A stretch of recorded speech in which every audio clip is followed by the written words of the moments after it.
So French car manufacturer Peugeot has recently rebranded, ditching the previous silver-toned line in favour of a clean, modern monochrome design set on a shield.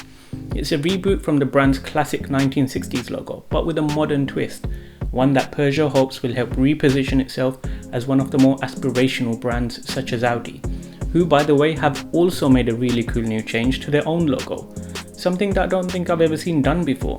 Keep watching and I'll show you exactly what I mean.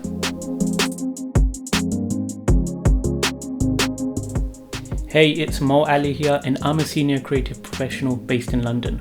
Today we're looking at two European car manufacturers who have recently updated their visual identities to help steer them through the next phase of their growth. Before we get to Audi's innovative new logo, let's first look at Peugeot's rebrand. Their old logo was just fine. It used to remind me of Alex the Lion from the movie Madagascar. The brand has never particularly felt special, kind of like their cars really.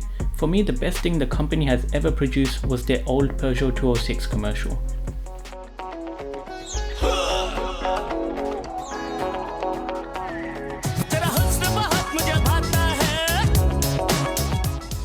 The new logo appears to have taken heavy inspiration from the one used throughout the 1960s. This updated rendition of it feels like a modern meets classic in a way that Peugeot was aiming for. Naturally, the rebrand also introduces an updated color palette, a whole new suite of design guidelines, photography style, and a new family of fonts which have been crafted to complement the new look. If only they took this much care when considering the monogram though, because the logo completely loses the iconic lion motif in its simplest form. They've introduced this redesigned logo and brand identity to mark the company's shift towards producing electric cars, but changing your entire production facility isn't cheap. So in order to charge more money for their cars, they also need to drive the brand more upmarket. But even though the logo now shares similarities to other premium brands such as Lamborghini and Ferrari, they all have an animal inside the shield.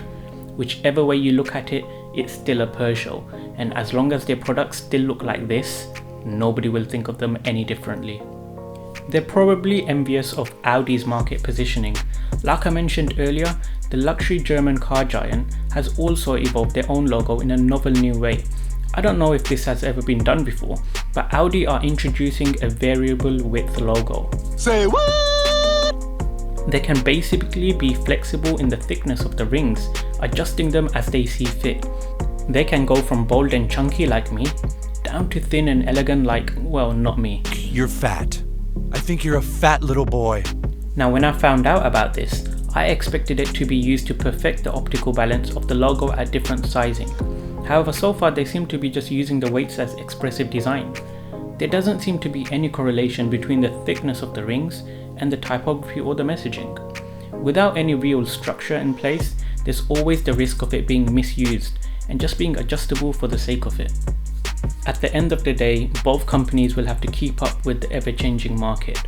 With manufacturers accelerating towards an all-electric future, brands will have to evolve or get left behind. A cheeky rebrand might help in the short term, but they could soon be in for a bumpy ride without some big product innovation.